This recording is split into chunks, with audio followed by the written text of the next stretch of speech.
We are live. Hello, world. Welcome to Grimshaw's Tavern, part of the Pernicious Chronicles series, where tonight we're going to talk about some lore and all that kind of fun stuff. But first, let me get the cast in for tonight. If I don't knock my microphone over. Tonight, joining me, I have an order from. I don't know how this goes on Twitch, if it's the same as what I'm looking at, but basically we have all the way to the left, we have, I almost called her Ella, but we have Marie, Graham, myself, and Tim, who is below me. So anyway, welcome. Oh, sorry. Hello. How are you guys tonight? Yeah, good. Good. Yeah. Good. Really good. Tired. So anyway, I know that we are having a kind of break in between campaigns, so I appreciate you guys hopping on here to talk about this stuff. Last week, we went over some of the stuff that happened and is going to happen on the Antecedents campaign. Talked about the Needlevine Force and all that kind of stuff. Tonight, we're going to discuss some lore that happened a long time ago. And some that happened not so long ago, but it pertains to the Destiny campaign. But to get from point A to point B, I like to start at A instead of going straight to C. That makes sense. Yes, it makes perfect sense in my mind. So anyway, last that you guys saw when we did the Destiny campaign, Allistair, Heidi, and Jerrid came out from behind a tree that they were protecting the area from creatures that came through the gateway to the penumbra. You guys remember that? Yes. Yep. Were you guys confused by that? No? No. It just makes sense? Yes. All right.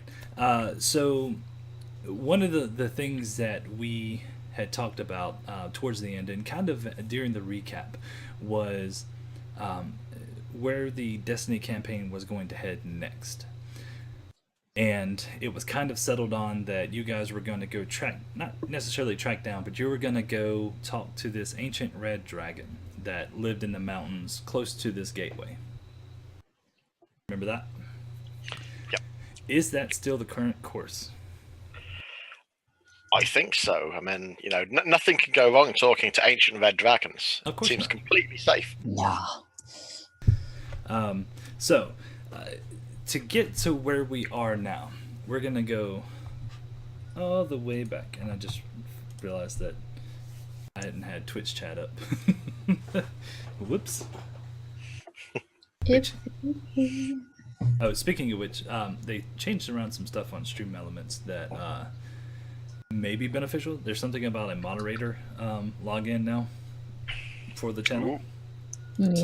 So I'm going to research that a little bit and kind of do what we were talking about with the moderation of the chat channel while we're streaming. So we'll see how that goes. But anyway, so starting out with the this red dragon, I want to throw a little bit of history out there. So we're going to go all the way back to before the Titankin War. A few decades before the Titankin War, 1981 TS, the settling to be exact, the red dragon by the name of Kiedymar was born. Fast forward a few decades to the events of the Titankin War. Kiedymar, his lair was invaded by a group of very powerful adventurers that were in search of a particular item.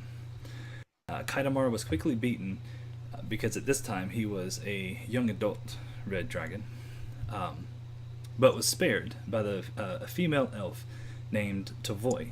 I can't even get my names right. She took pity on him. As a cleric of Kravos, she healed Kiedymar.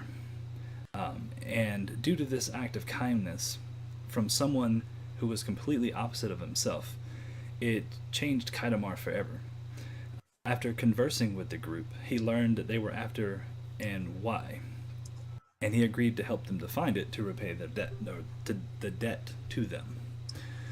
So basically, he's just in his cave, chilling out, and his lair gets invaded by this group. And this will come into play very, very soon in the Antecedents campaign when you guys finish up Season 2. So, Cool. Toive is an important name to remember. He decided, Kiedymar decided to join them, and throughout their adventures, Kiedymar grew closer and closer to Toive, to the point where he actually fell in love with her. However, with him being a red dragon and her being an elf, it was a doomed love. And then the Titankin War broke out. Now, with that being said, I have decided that during Season 3 of the Antecedents campaign, you guys are going to be taking the role of champions of the Titankin War, of the deities, correct? Toive is one of these champions. And the group that makes up of the champions is actually going to run into Kiedymar. You guys, it's the champions themselves that went in there and beat the crap out of him, but spared his life because the item that they were looking for was not actually there. With that being said, Kiedymar actually joins up with the group to go find this item. So somebody's going to be playing a young adult dragon. Ah, that's so cool. That's cool. I figured you would like that. Yeah. But I've started like rounding out who the champions are going to be. Toive Uluth is a cleric of Krevos. And she is an elf, actually. So far, the champions of the deities, I have Toive, Dylane was one of them. I don't know if you guys caught on to that part, but he... we're still hashing out the details because I know who wants to play him. So we're trying to figure out if we're going to make him an orc or an ogre. But he's going to be a wizard of Vadoma. So he's going to focus on like necromancy and stuff like that. Hence Bone Naga. Yeah, right? Gotta love the Bone Nagas. So anyway... Cool. So you have Toive, Dylane, and Kiedymar. Yeah, Kiedymar.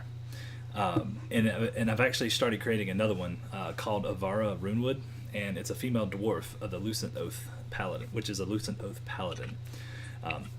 If you've seen some of the stuff on the website, maybe you have, maybe you haven't. Under the organizations, there's a thing called the Lucent Order. And basically, it's a path for paladins that came about before the Titankin War, but died out with the deities themselves when they went into a slumber. But eventually, maybe, depending on how things go, it could come back. But at least with the champions, you'll get to see what it can do. So the others, there's going to be probably either 2 or 3 other champions. So far, we have the dragon, so that would technically make 4. So we have a choice of either an orc or an ogre, a human, or dryad. I'm kind of leaning towards dryad just to see how it plays. But the point of these characters is I want them to be extremely powerful, which is why I'm allowing someone to play a red dragon. However, he, due to the, like I said, the act of kindness from Toive and not to have ill thoughts put upon her, he has basically shifted his alignment from evil to neutral. So that'd be a good thing or a bad thing, but he kind of leans towards not necessarily impressing her, but making her happy. Does that make sense? Looking out for her. Yeah. She was the one that took the pity on him and kind of talked the group out of killing him, and then she healed him. And that was a turning point in his life. He was young, he was impressionable, so they got him. Hook, line, and sinker. So now we're going to fast forward to the events of the Dragon Onslaught. After, it hasn't technically been written, because I don't want to write the story that you guys haven't played yet as far as going through with your characters. I'm trying to stay away from situations, even though they're going to come up, that it's kind of set in stone. I kind of want you guys to make or break the characters. Meaning, like right now, at the beginning of the Antecedents campaign, you have Glinda and Simeon, who are still, they're like split off. They're doing their own thing, and then you guys have to go save Mordecai. But then there's going to be a battle, and I purposely didn't say what the outcome of that battle was, because I want it to be written by you guys. With the exception, obviously, that Allistair, Heidi, and Jerrid make it out. I cannot speak of anyone else. And Allistair has lost an eye. Supposedly. That could have been during that fight. It could have been through the years or decades of him fighting these creatures that come out of this gateway. It's because he's such a badass. Doesn't even care. Just makes him look cooler. Really, he did it to himself. Yeah. Intimidation. A freak shaving accident. Yeah, right? Well, now it's fine. Now Charlotte has a little hiding place in his eye socket. Oh. That's actually pretty cool. Funny and terrifying. Yeah. I'm pretty sure that would be very intimidating. Just have like a spider, like, hi. Just wave at you from an eye socket. So, with all of that being said, do you guys have any questions so far on Kiedymar and him being born and his role in the Titankin War? On him, no. Got a question about the champions. Okay. So, you have, in the Destiny campaign, you've got various champions who are going to come into it later on, potentially with the champions of the various gods as it all kind of kicks off again. And you already see one in Rogar who is possessing someone else's body. Are you going to see the sort of the old champions get reincarnated for the new fight, or are you going to have completely different sets of champions from various places? I would prefer to have different sets of champions. Cool. Just because I want, like the whole thing with Rogar. Rogar was Etherin's child, essentially. He created, we kind of worked out the backstory, and he wanted to make him a dragonborn, and then we talked about reincarnating. So it that came from his mind. I don't want to be like, okay, this is when you're playing. Yeah. So with that being said, with the champions like Dylane, I've already started talking to one of the players about playing Dylane, and it's tasked to them to create it. Yeah. So it's basically like, okay, here's what he is, here's what Dylane is. Excuse me. You get to put the personality and create the character. Yeah. Make sense?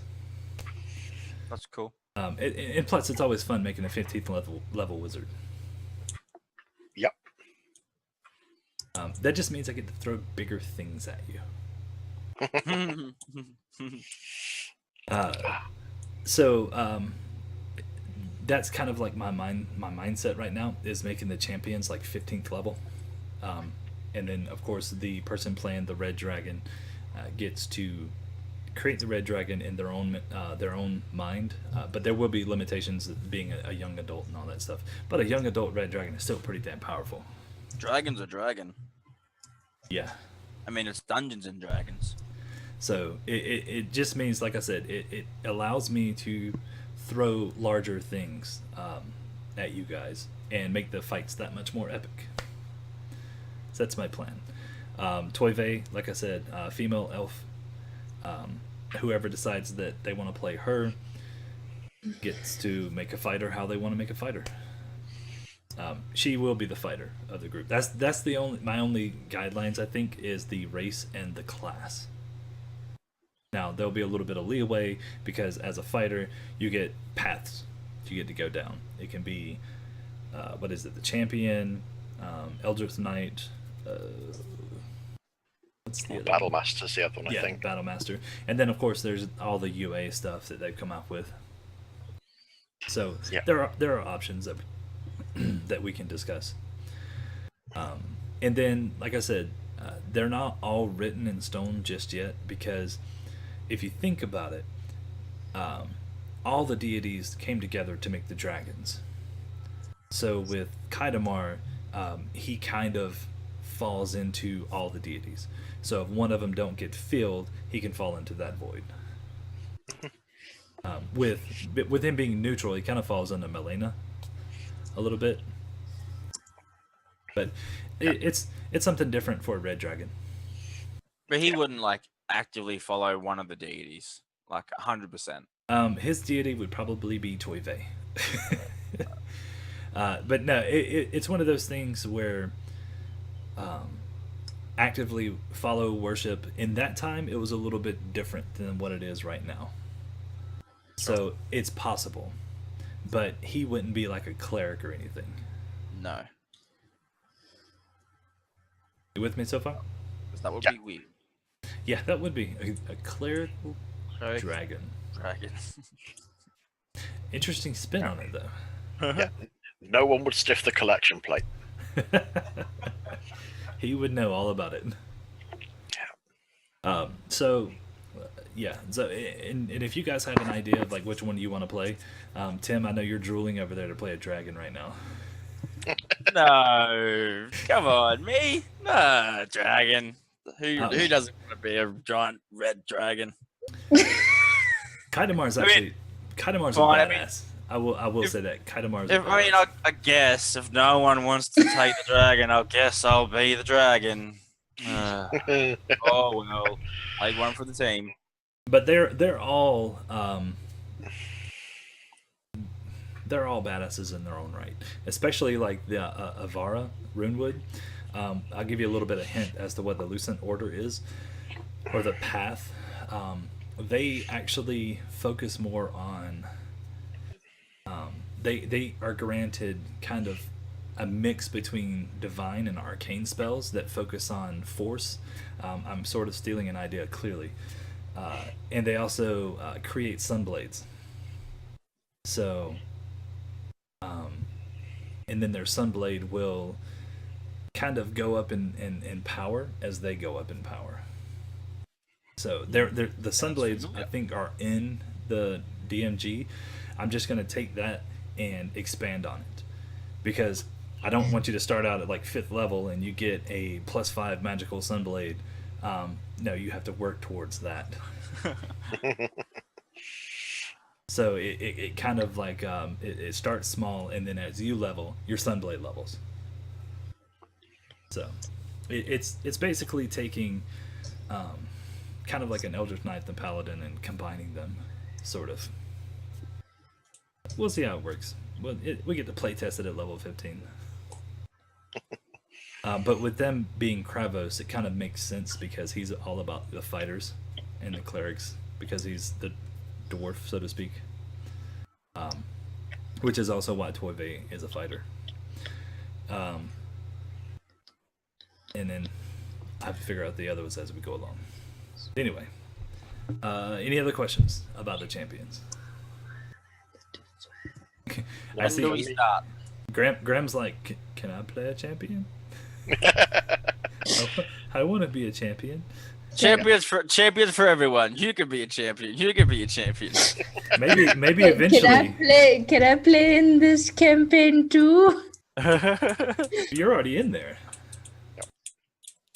This is gonna be This is antecedents. She was not paying attention.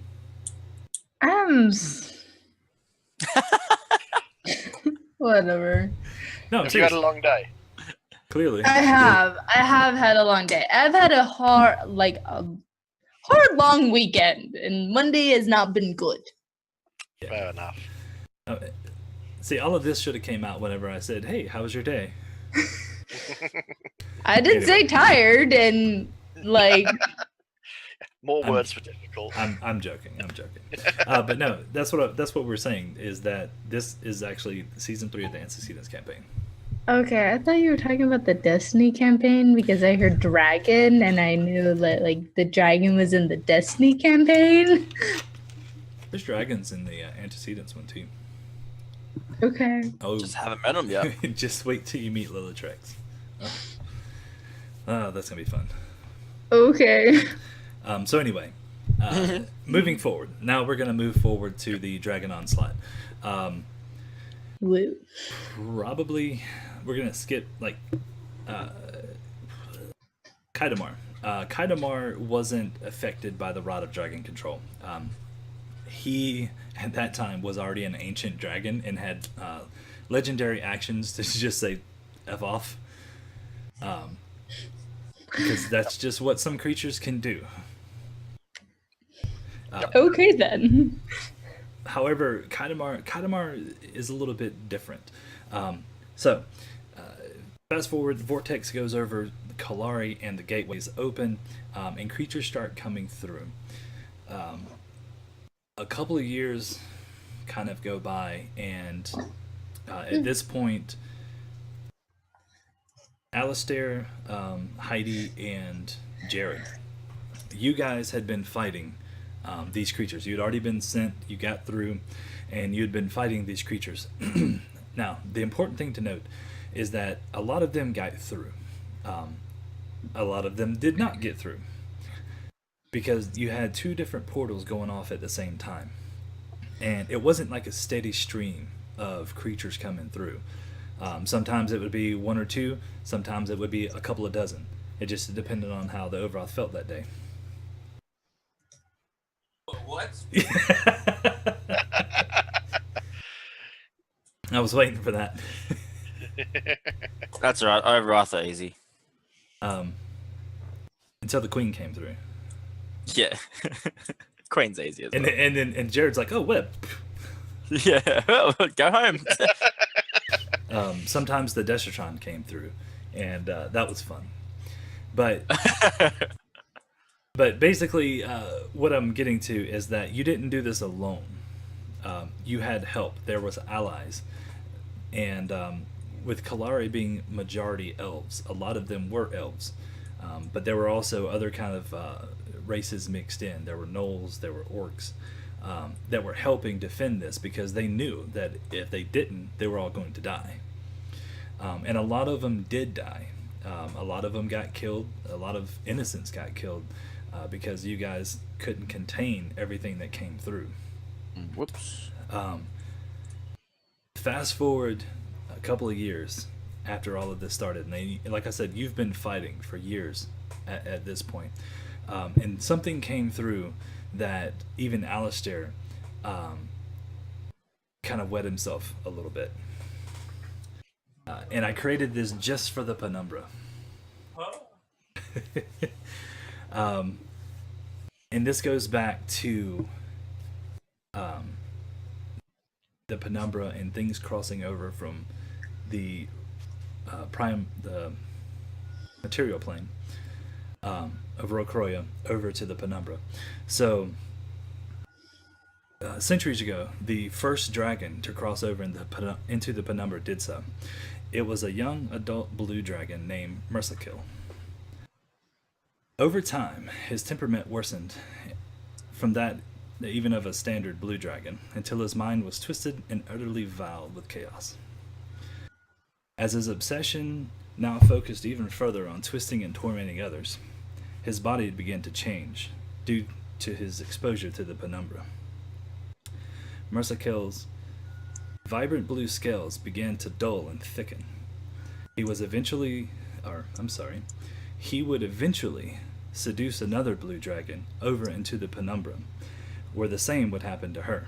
Soon thereafter, the first slate dragon was born. Oh, what? That's not good. So, slate dragons have thick stone scale-like, or thick stone-like scales that have a dull, dark bluish gray coloring to them. So, if you know anything about slate, it's like I said, it's dark gray and has like a blue hue to it, like an azure hue to it, which is why I went with a blue dragon and the penumbra. So combining those, that's kind of where I came up with the slate dragon, clearly. They are typically thicker than a dragon of similar ages and slower moving due to the weight of their scales. So they're like very muscular, very thick, and they have like a very wide frame due to this. However, they can fly, just as any other dragon can. However, they cannot do it for long periods of time without rest, because they do have a lot more mass to them. With me so far? Okay. We're gonna need a lot of webs. I don't think webs are going to help you with this one. One big web. Now, this is probably the most important thing.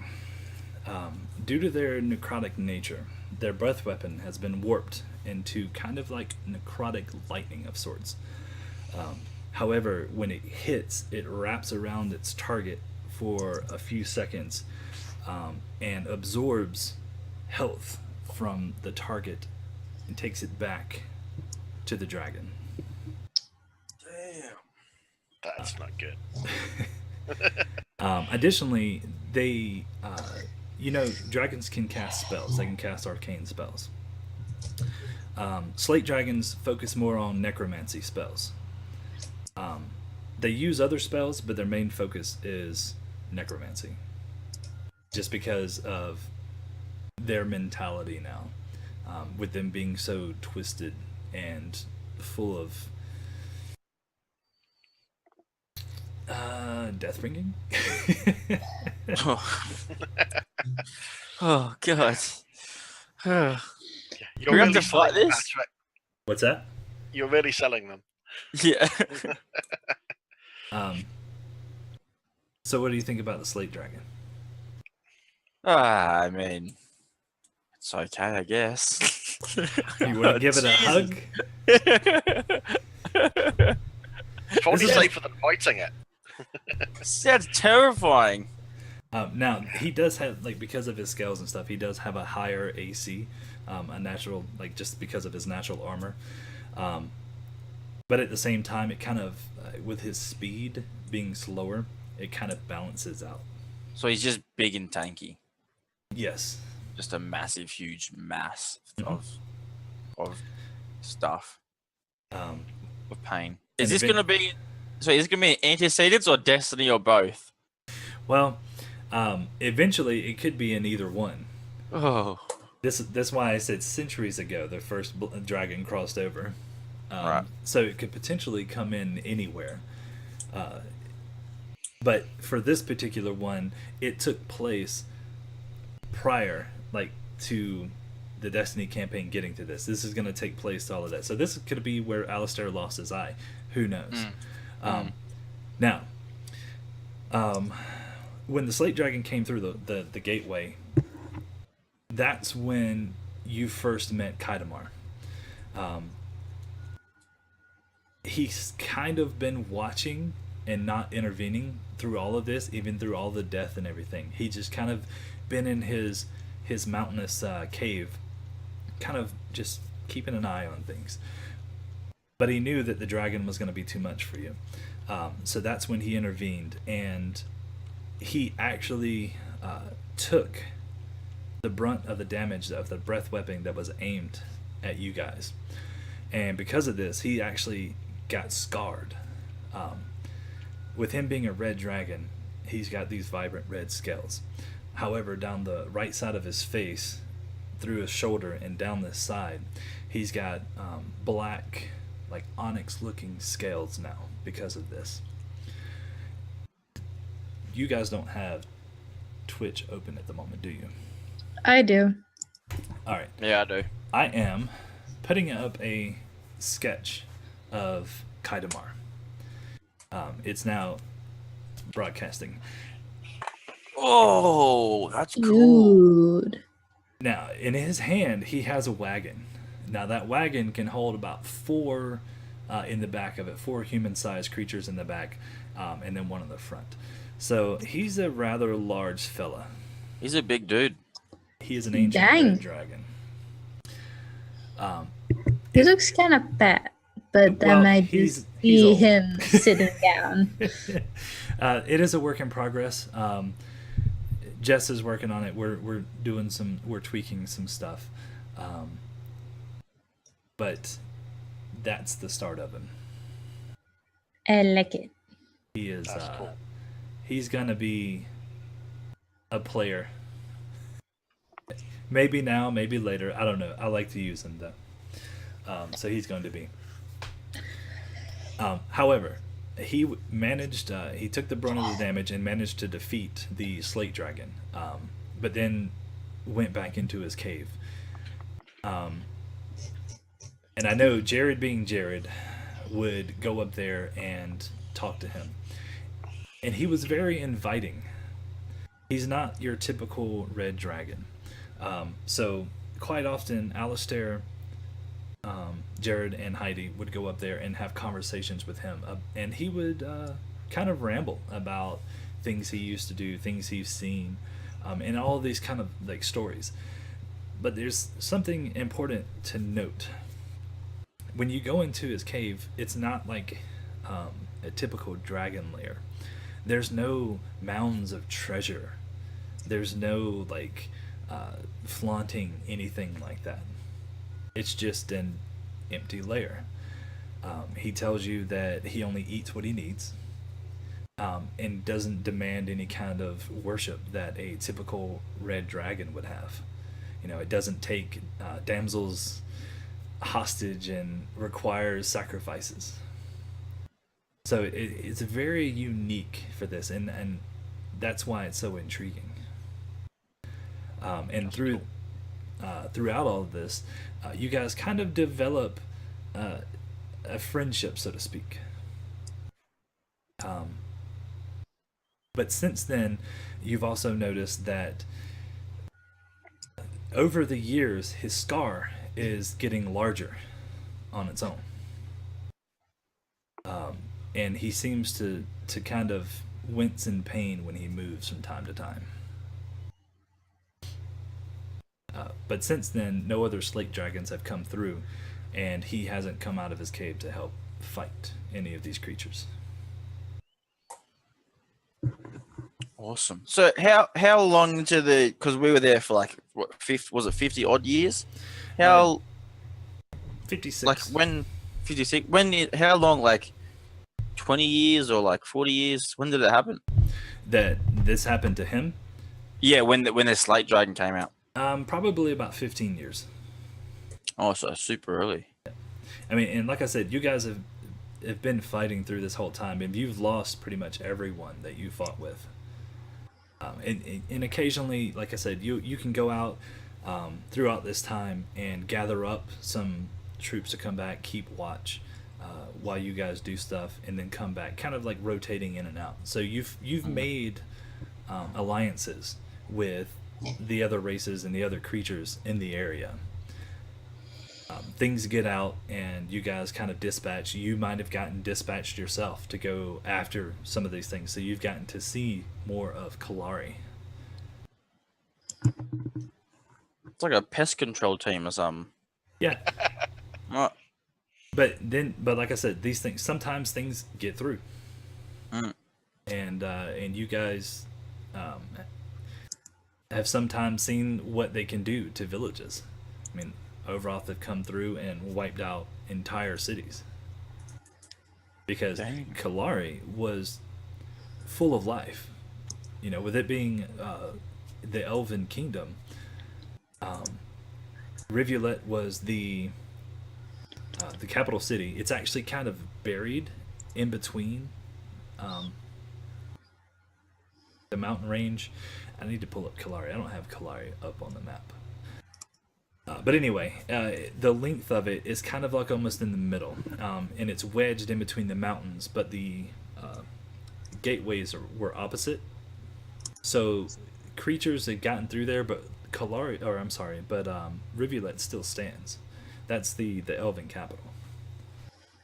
And as far So that as, hasn't been touched, it's gotten attacked a couple of times, but but not destroyed. yeah, correct. Yeah.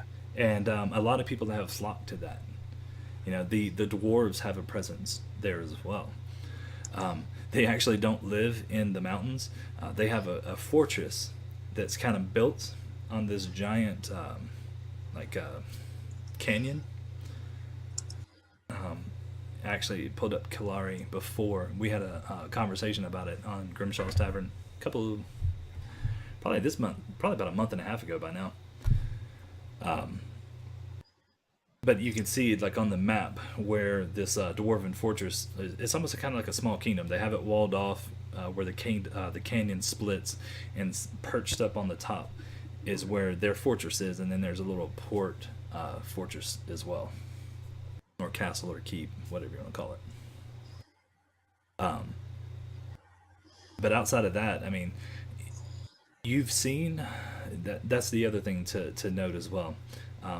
There have been other dragons. The dragons did get sent here, but over time, eventually, a lot of them died because they weren't like older like Kiedymar. They were younger dragons, so they couldn't really stand and fight. They could, for the most part, but eventually they would get worn down because you have the southern gateway and then the northern gateway. You guys were all, for the most part, at the southern. And then how far away were the portals? they were basically from miles wide, miles wise. I'm not 100% sure. I have to bring up my map and kind of count it out. But it was pretty much the length of the continent. Yeah, miles, Yeah. like a fair. Yeah, Oh, definitely, right, definitely. yeah. At least I would say at least 2,000 miles apart. Yeah. Now, it's also important to note that with the dragons, there were chromatic dragons mixed in as well.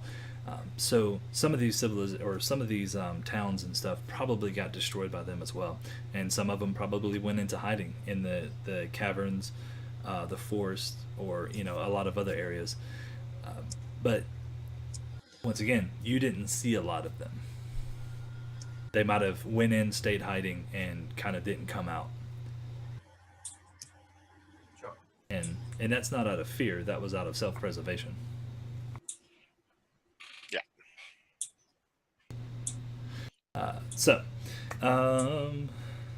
Now, because of the scarring that he has on the side of his face and that runs down his body, he kind of got the nickname of Old Blackstone. So some of the locals call him that. Old Black. What was that last part? Stone. Old Black Stone. Oh, What do you think he said? I thought he said Old Black Stool. I was like, what? Stone makes a lot more sense though. Yeah.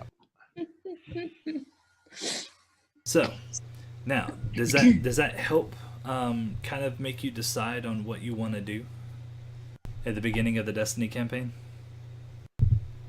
I think the plan would probably be to go and talk to him anyway, because the options that were there in Destiny were either go and talk to him and get a lift to the other portal, or talk to him about the possibility of sneaking out of the vortex and trying to fight while the other sort of deity thing from the penumbra is distracted, or potentially trying to take the dragons with you and use the rod. I think there's various options in there, but I think they all involve talking to him first. Fair enough. And maybe blagging a lift, so see if we could be flown the 2,000 miles rather than having to fight through 2,000 miles of penumbra-infested continent. Yeah, I mean it's quite possible. That would be fun too, though. Allistair, you're going home. Yeah, that'd be sick. Yeah, I think that might take up seasons 2 and 3 of Destiny, given how far we went in the last one and how long it took us to get there. I think 2,000 miles on foot across there. Well, it allows me to come up with more creatures. Yeah. So okay, so if you had the option of walking 2,000 miles across penumbra, creatures that just kind of lace the land, you never know what you're gonna find, or walking 5 miles in the penumbra itself to get from one portal to the other. Ooh. Mm. I think you'd probably take the shortcut through the penumbra, given that they've had 50-odd years to come out of the portals and infest everything. So you're probably worth taking the risk. But I see Tim's over there ooh, the penumbra. Go in there. Take the shortcut. They have a great tavern on just inside. Oh, great cuisine. I'll message you all the great spots. yeah, is it more Diorat? Yeah. It's on Yelp. Just look us up. Oh man. So I know I kind of rushed through it, but I kind of wanted to introduce you guys to the dragon. Give you a little bit of his backstory. He's ancient. He's an old dragon, which is probably another reason why he doesn't come out much. Bless you. What? Oh, I was having a yawn. Sorry. Oh. Okay. Sorry. Early morning. So I've just got this. So I've got this image of my head now of a dragon that goes to Denny's on Wednesday mornings and. Why? Because he's an old dragon. He's got old man syndrome. He's got a walking frame. As the resident old man, I have to say I don't go to Denny's on Wednesdays. Does he keep forgetting who he is and where he is? Oh, that would be funny. Does he have Alzheimer's? Has fake teeth. Yeah. Oh, let me put my teeth in. Oh man! Why would you be so cruel to me? That's funny. I thought we were friends. I haven't met you yet. Nor shall you ever. Whoopee for me. Yeah. I don't have to die by dragon breath. Maybe you might. You still got to get through the dragon onslaught. I just want to put that out there. Yeah. Maybe it's. Yeah, maybe they ride in on a dragon. Right. That'd be a sick entrance. Right. All right, so That's gonna happen. so what kind of questions does Allistair have? Considering that he's been fighting all of this time,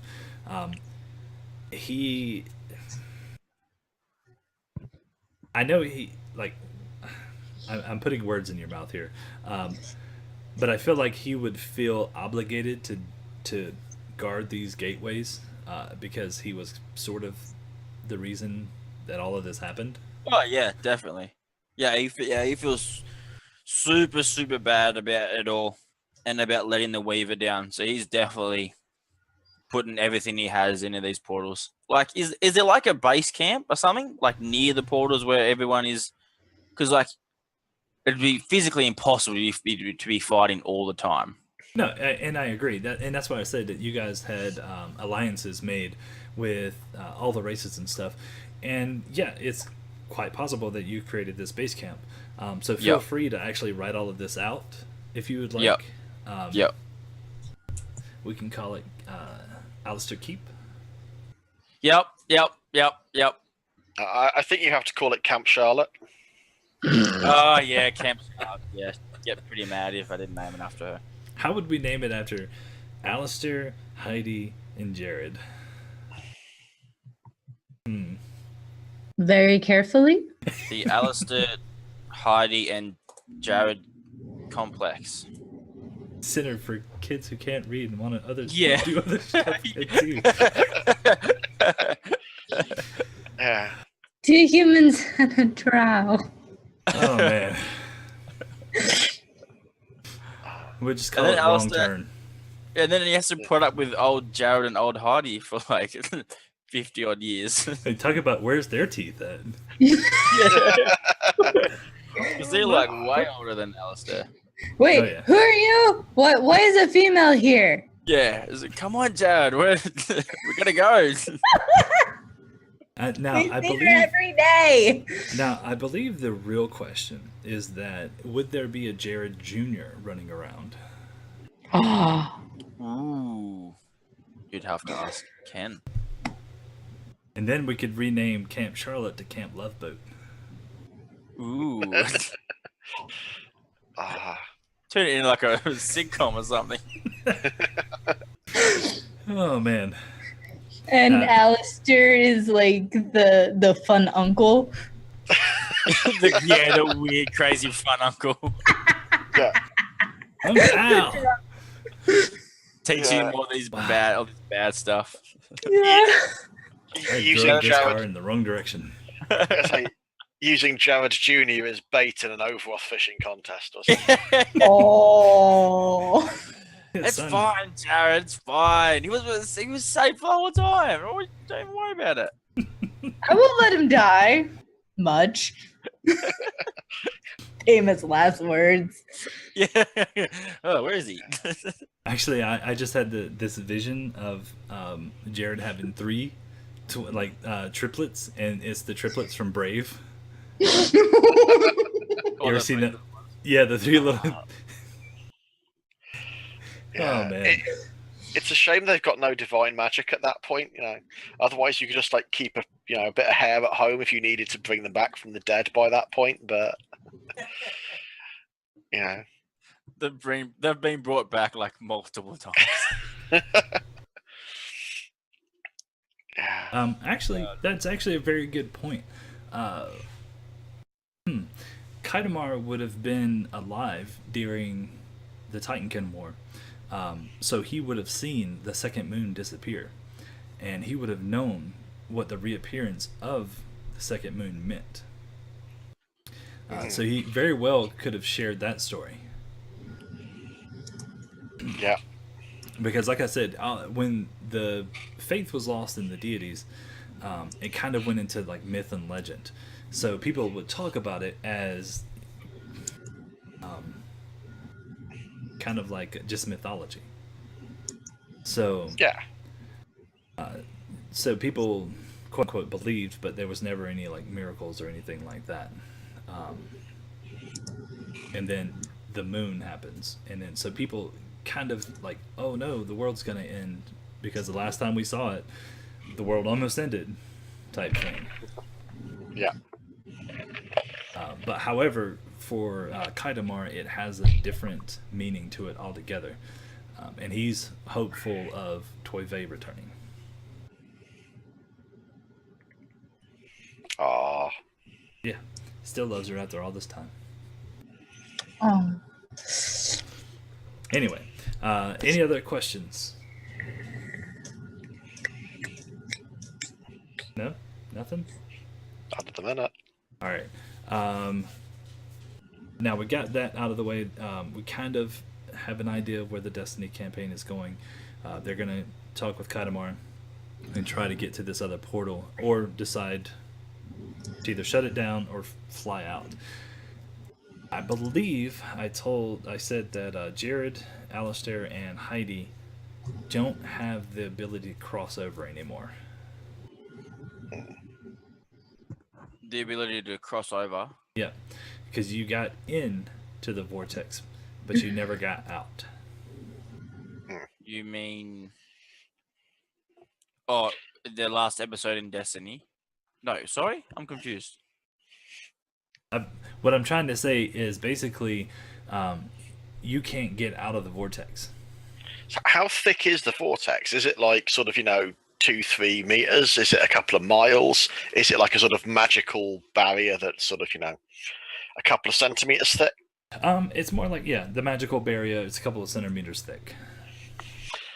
So could we take the people who came in out again because we've got the coins, and then just throw the coins through?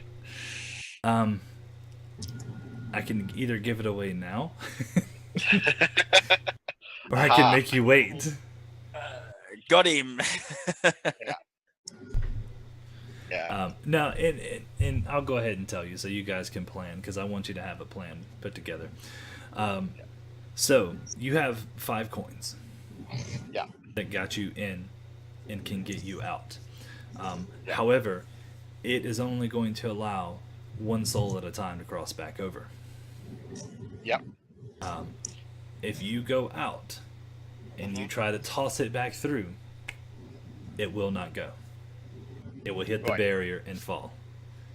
If you stick your hand through there and try to release it, I don't know what's going to happen. It'll probably have your arm off.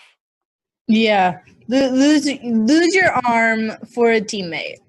That's all right. We've got plenty of spare kobolds on the ship for a bit. Oh, Yeah. Just borrow them. It'll be an adventure or something. Go over here and visit the overall. What's the overall? for the greater good. Wow, I can't believe you're going to sacrifice the kobolds. To be fair, we only need 3. That's Just true. tell them That's it's a true. game. Just tell them you made a brand new game. I love it. Yeah, it's called Hide or Get Eaten. Yeah. Oh, they play that It'd be game all the time. you are heartless people. Hey, I'm not even there. They're trying to save you. That's what this is about. Oh, Graham, come on. They're just kobolds. Man, unbelievable. Yeah, they're going to sacrifice kobolds to get you, Heidi, and Jerrid out. We're not saying that they're going to be dead. We're just going to say they're going to have to hide there for a bit, and we can come back and get them when the vortex is down or That'll something. be fine. AKA their dead corpses. I mean, Ken and his really sort of pacifistic set of spells have kept Jerrid alive for 50 odd years. Just teach the kobolds how to cast web and they'll be fine. I'm pretty sure they will die in 5 minutes. I love how Marie's taking the high road on this when she. Yeah. Who was it who let the Twisted Darkness out again? Pretty much doing this because of Glinda. And Marie's like, oh my god, how could you? Oh, man. Believe me, Glinda is not really my personality. Okay? I'm really not like that. Everyone's like, oh, Marie's just the worst person ever.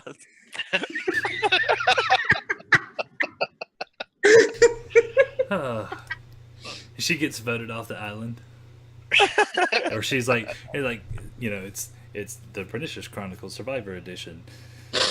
And it comes up with the credits and it's like, Glinda, villain. And I don't know, what would everybody else be? Like Allistair, survivor? I don't know. Yeah, I don't watch that show. Neither do I. Stupid. Completely stupid. But we should do it. I've actually thought about it's been tossed around before, trying to figure out how I wanted to do this, but make it sort of like a Hunger Games type thing for Recroya, and I thought about doing it like that. And it's not so much as you get pulled in, you have to fight to the death. It's more kind of like a gladiatorial. Jesus. Can you English today? No, it's not 9 o'clock yet. Yeah. It's still pretty early. It is like Gladiator style almost 8 combat. o'clock. There we go. Hey. Yeah. Almost 8 o'clock. So it's kind of like an arena style combat, based on the houses. Like each house, and like it's a big thing. there's like huge games, kind of like the traditional gladiator, like Roman gladiator and all that stuff. Instead of being slaves, though, they are willing participants. So I don't know. I've been thinking about that idea because I want to focus more on Ebelon and kind of like hashing it out with season 2 of the Destiny campaign. Kind of building more adventures within that area. And I kind of want to make it more, almost like more political. I'm not okay. That sounded horrible. Still D&D. We're not talking like those kind of politics. But I want to bring it in like they're wanting to overthrow like the whole queendom and all that stuff. Yeah, more Game of Thrones style. Yeah, exactly. Okay, I finally started watching Game of Thrones, and it's interesting. Yeah. So I'm kind of leaning towards that. I have a couple of ideas. I'm not necessarily saying it's going to go that route. But there are some things I want to start doing that keeps like certain figures that they keep coming to for information and for adventures and stuff like that. Kind of building relationships and storylines that way. So, but that's going to be probably season 3 before we get there because we got the whole Mind Flayer thing to deal with. Sorry. Yeah. Twisted Darkness. Oh, that fun jazz. Oh yeah, definitely. Yeah.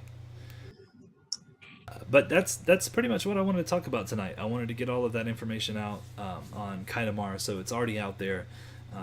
We can elaborate a little bit more, get it on the website, and kind of build from there. I don't know if you guys noticed I put the Needlevine Forest on the website.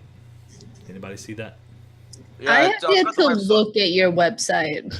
You're a horrible person. I've got to open up the I moment. have college to go to. Yeah, I work full time. I still managed to College update takes it. more of my time than you going to work. Then why are you here? Because I've allotted myself time, I'm joking. and I relax. still have something due tonight by midnight. Sure. Is it an assassination attempt? No, it's more a Yep. See, she can't English. She has nothing, guys. She's lying. It's not an assassination attempt. suicide attempt. That's what I was going for. Oh, don't say that. Now we have to call the police. I thought you muted that. No. Because I didn't have the. I was looking at something else and I was just using the voices, and she didn't say anything. I was like, oh, I think Patrick just muted her, but she just literally couldn't think of anything. I was trying to remember the word suicide. Nah, let's not go there. Yeah. So anyway, I updated some of the stuff on the website. I've kind of consolidated things down. So there's across the top. There's the menu. If you click on Grimshaw's Tavern, I have to update it with some of the new things. But it has links to the lore, the world lore, player resources, and DM resources. To which I haven't put any of the DM stuff in there yet. I'm a little bit at a time as I can. However, if you go to the world lore section, it has a bunch of stuff that you can click on. And where's my own link? I didn't even put my link in here. See, this is how much I need to update it. There is a continents and region sections. If you go to the drop-down menu on Grimshaw's Tavern, there's a Dragon's Bluff region and a Needlevine Forest region. Needlevine Forest is the one we did last week. I've pretty much kind of laid everything out and what other kind of creatures that you can have in there, and I put the drop owlbears in. Yeah, drop owlbears. And this is something else that actually I talked about it with Graham.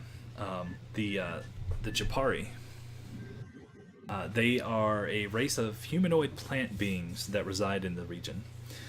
They stand roughly 6.5 feet tall and generally have the base of a small tree wrapped around in vines with other various plant life mixed in. Not much is known about them, but it's rumored that they are the unwanted children of dryads. And they tend to be druidic in nature. So those creatures are in the Needlevine Force as well. That's something that popped in after we did this session. Okay. So things like that are going to happen. So you'll get more detailed information on the website. So Grimshaw's kind of like open it up. And then, like I said, there's a Dragon's Bluff region. I don't think I updated much in there. No, I haven't put hardly anything in there. And that's where most of the Destiny campaign took place.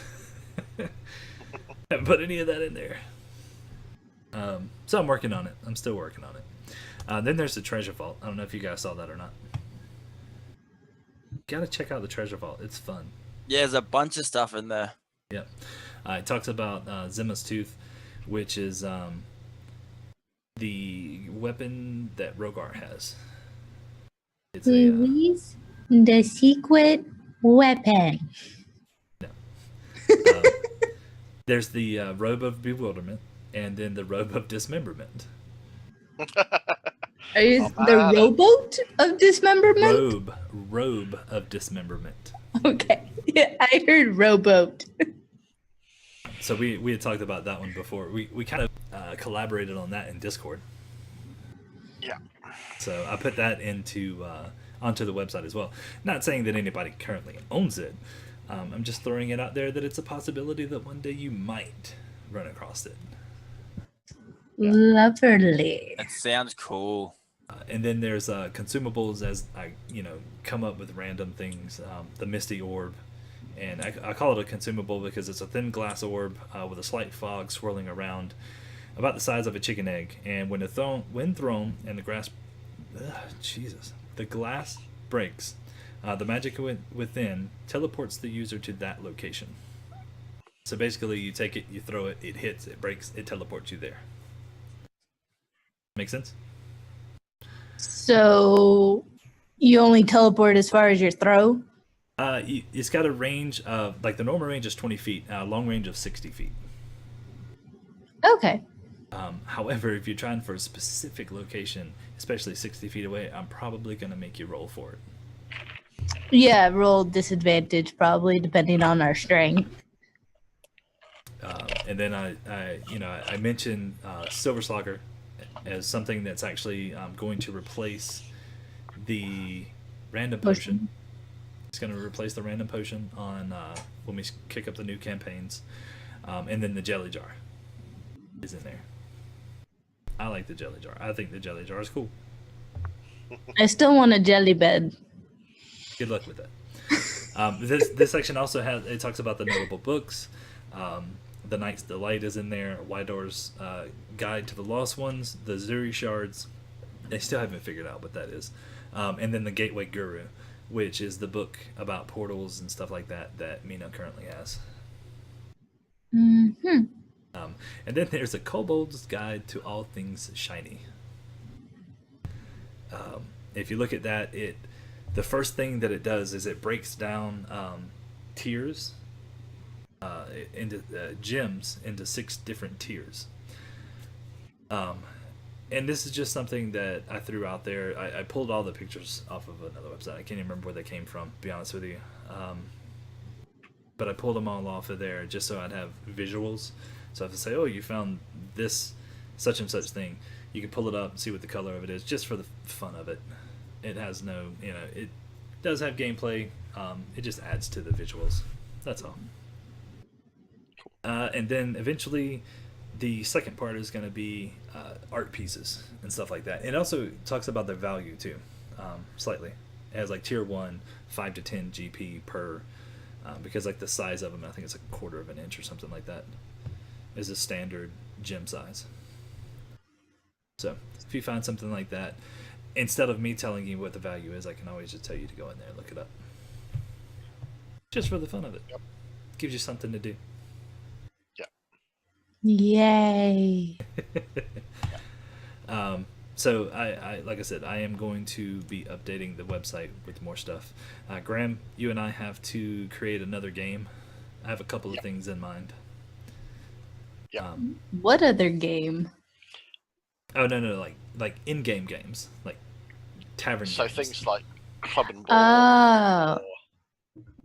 Those. It's things that you guys can do to take the monotony away of adventuring. Play cribbage. It's fun. Just things that you guys can do in taverns and stuff that you go into. At least the antecedents, Cribbage because is not that complicated. what's that? Cribbage is not that complicated once you get it. I'm talking about just taverns. But you can use it to interact with the NPCs and stuff like that. It's just small little things. Like, hey, what about a game of such and such? And then you sit down, strike up a conversation, and maybe get some useful information out of a NPC, all the while playing and rolling the dice of different games. Or maybe they're like, oh, if you beat me at a hand of this, then yeah, I'll do it. I'll tell you something. Allistair's busy fighting things from the void. Penumbra. Penumbra. He's got I'm stuff just, to do, man. I'm just getting myself wasted at a bar every day. But as you said, man, you can't fight all day every day for 56 years. Watch me, Graham. Watch me. Allistair does not want to play dominoes so badly. I love dominoes. I love that game so much.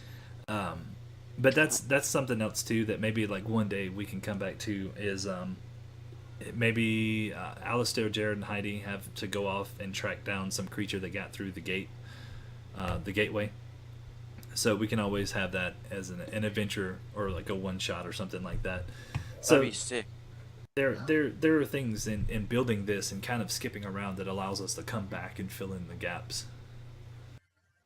I don't know. I find that fun. I don't know about you guys. You might find it confusing. I like it. I feel like we're like part of like some A team that's like, oh, this massive threat's come through. All right, send out the troops. Let's go. That's cool. We're like a strike force. Yeah, you could say that. Any other questions, comments, concerns? No? Nothing? When do we start? Okay, so next week... Tuesday of November. Well, next week being October 31st is Tuesday. We are doing Glinda's one-shot Halloween Spooky Mansion episode. Murray is one shot. Did I say Glinda? I'm sorry. Yes. Glinda is not making this mansion. You know that time when you associate the person with the character because they're so much alike? I'm not like Linda. I'm not.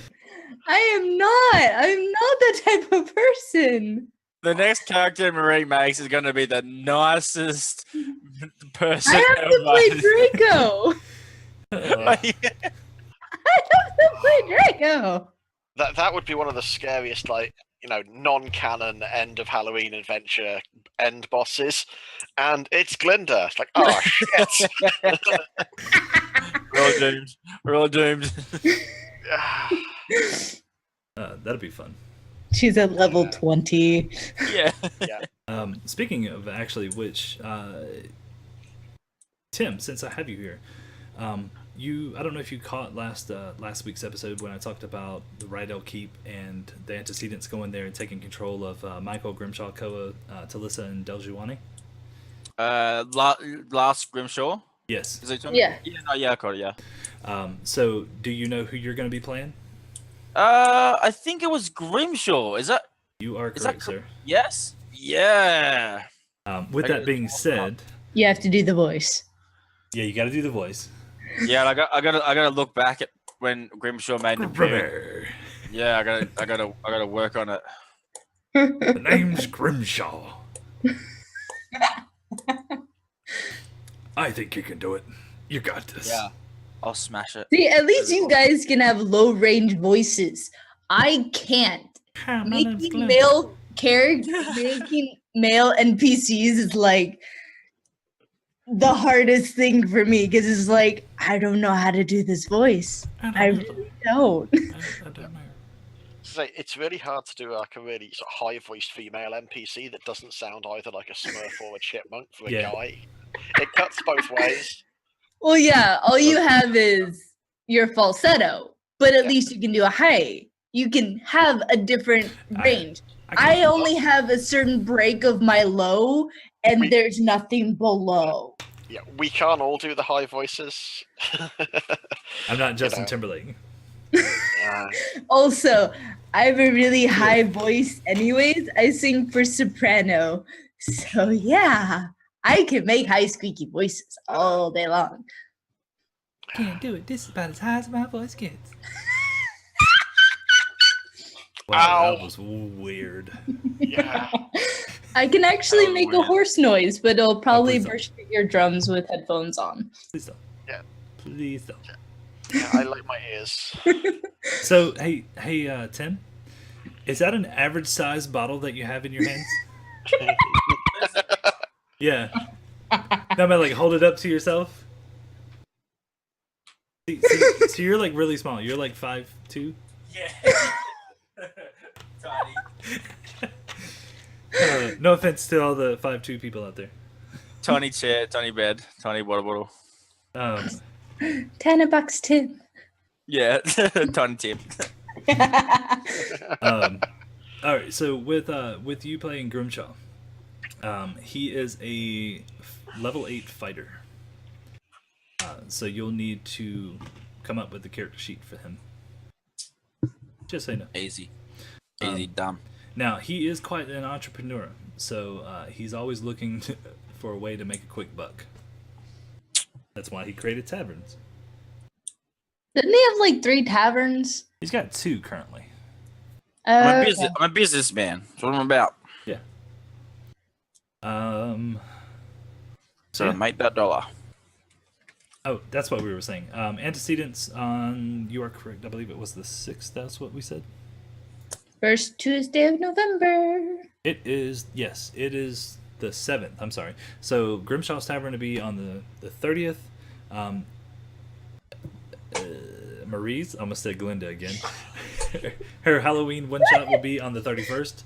And then followed up, we'll start rolling everything off with November 6th being Grimshaw's Tavern, 7th being the Antecedents campaign, and Destiny being on the 8th.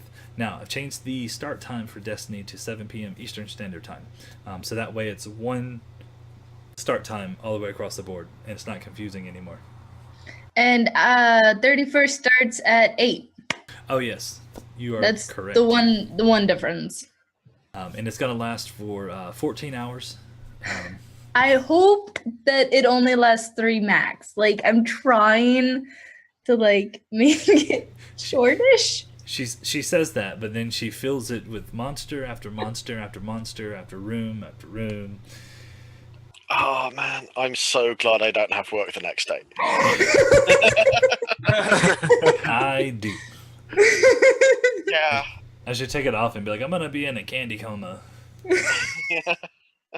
I can't come to work that day. Candy coma / D&D. Just headache. So outside of that, I mean, once the campaign starts rolling, we'll be rolling for at least 2 months on this. Yeah. On the seasons, we're gonna play around with the Halloween schedule, the holiday schedule, just because people are going out of town, family coming into town, so we'll have to see how that goes. I surprisingly have a full week off for Thanksgiving. I'll be working, Awesome. but I'm off on Thanksgiving. But that's not a streaming day. Hey, we could have a. Let's have a. It doesn't really work out for like Australia. We don't have Thanksgiving. Yeah. Yeah. I was like, what are you guys talking about? Neither does Graham. Yeah, like Graham doesn't do Thanksgiving either. Nope. Okay, so scratch that. Let's not do that. We could do a Christmas one. Yeah, but not everybody celebrates Christmas either. We'll do it. We can do a Thanksgiving thing. I won't know what's happening. You but understand American Thanksgivings at You least. guys just eat turkey and watch football, don't you? I don't, but No? Depends on the football. yes, depends on the. I hate it. I heard it that Okay. A&M in Texas no longer do their Thanksgiving game since we left the Big 12. I hate it. I hate I it. know, hate it's disgusting. it. You should be ashamed of yourself. Ugh. I went to A&M. I like my rivalries. I like it that I go against a cow. You For my also rival. like to release Namaru's, the Twist of Darkness, and try and steal things from Tarjay. I think that she still does that. I'm not Glinda. I'm not. No, not you. I like that Glinda still just goes and steals things, even though she's like got stuff to do, like finding the Minor Flyer. It's like, oh, just steal some shopping and then get the Minor Flyer. Yeah, priorities.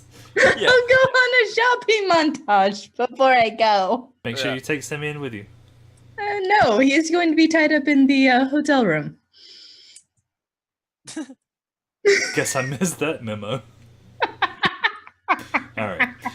So anyway, I don't want him around. I am going to get us out of here unless you guys have anything else. I think we've pretty much covered everything. I'll put the link out on the website. It's theperniciouschronicles.com. I don't think anyone has said, oh, Yeah, Mino's on. Mina. Hi. Hey, Mina. She's been on for a Oh, while. okay. I said hi earlier. Okay. And What about me? What about me? I am actually. Okay, I have a question for you, Graham. Yeah. Next week's Grimshaw. What do you want to see? Oh. I say Graham because Allistair won't watch it, and Glinda's on every one of them. I'll be at work. However, I'm gonna have to save that, and I'm gonna have to say goodnight to everyone because my kid is calling me. Hold on one second, kiddo. So I am going to get off of here. I want to say Cool. they're laughing on the phone. I want to say thank you Cool. for being here, and we will talk in Discord. Sorry, they're laughing. I'll see you guys later. Y'all have a good night. Thanks again, guys. Everyone, guys.